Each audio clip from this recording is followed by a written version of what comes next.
এবারও কি ভোট লুট হবে? ইলেকশনের দিন কি ভোট লুট হবে? We want to know from the election commission how much vote will be looted in the day of election. আপনারা সবাই জানেন যে পশ্চিমবাংলার মানুষের আজকে সবথেকে বড় প্রশ্ন কোথায়?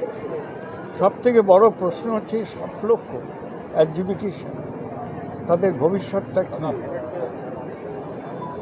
নির্বাচনের দিন ঘোষণা আগে কি তাদের নাম ভোটার লিস্টে উঠবে? উঠলে কত পার্সেন্ট উঠবে? না উঠলে কত পার্সেন্টের উঠবে? যদি না উঠে থাকে তার কারণটা কি? এই যে প্রশ্নগুলো, মৌলিক প্রশ্নগুলো বাংলার ভোটারদের মনের ভেতরে আজকে তৈরি হয়েছে, সেইটাই নির্বাচন কমিশনকে আমরা জানিয়েছি। আমরা হিসাব দেখিয়েছি, 11 লক্ষের ওপরে শুধুমাত্র মুর্শিদাবাদে বাদ গেছে, অ্যাডজুডিকেশন আন্ডারে আছে। মালদাতে 8 লক্ষের ওপরে আছে। মালদা এবং মুর্শিদাবাদ এবং উত্তর দিনাজপুরকে টার্গেট করার কারণটা কি? স্পেসিফিক্যালি আমরা এটা জানতে চেয়েছি ইলেকশন কমিশনের কাছে।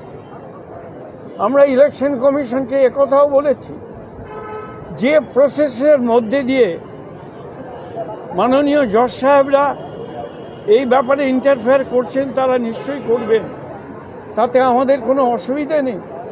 কিন্তু আমি তো বুঝতে পারছি না, দীর্ঘকাল নির্বাচনে প্রতিদ্বন্দ্বিতা করার পর এবং নির্বাচন পরিচালনা করার পর প্রায় অর্ধশত বছর ধরে নির্বাচন করা এবং নির্বাচনে অংশগ্রহণ করার পর 50 বছর ধরে করার পর আমি আজও বুঝতে পারছি না যে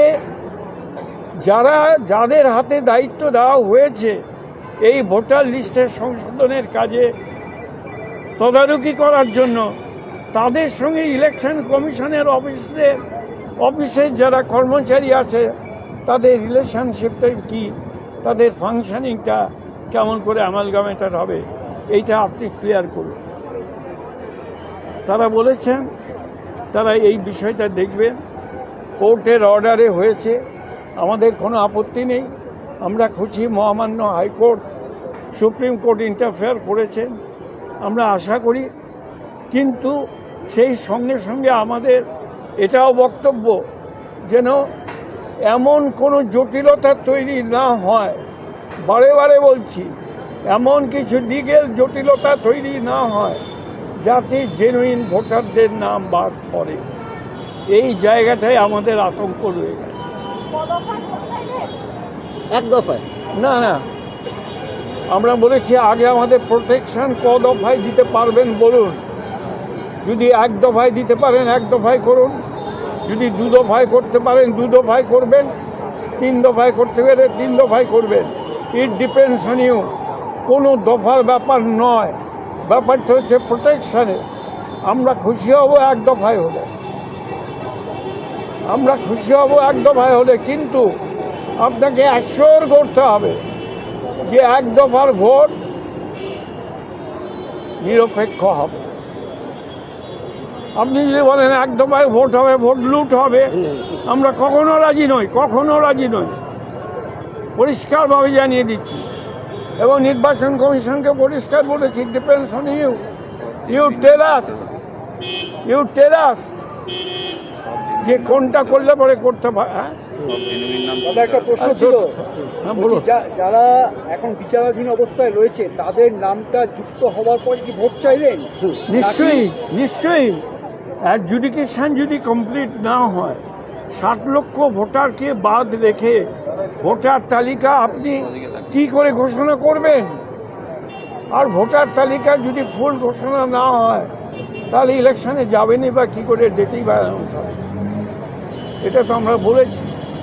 আমরা এটাও বলেছি যে ভোটের দিন যেন নিরপেক্ষ শান্তিপূর্ণ ভোট হয়।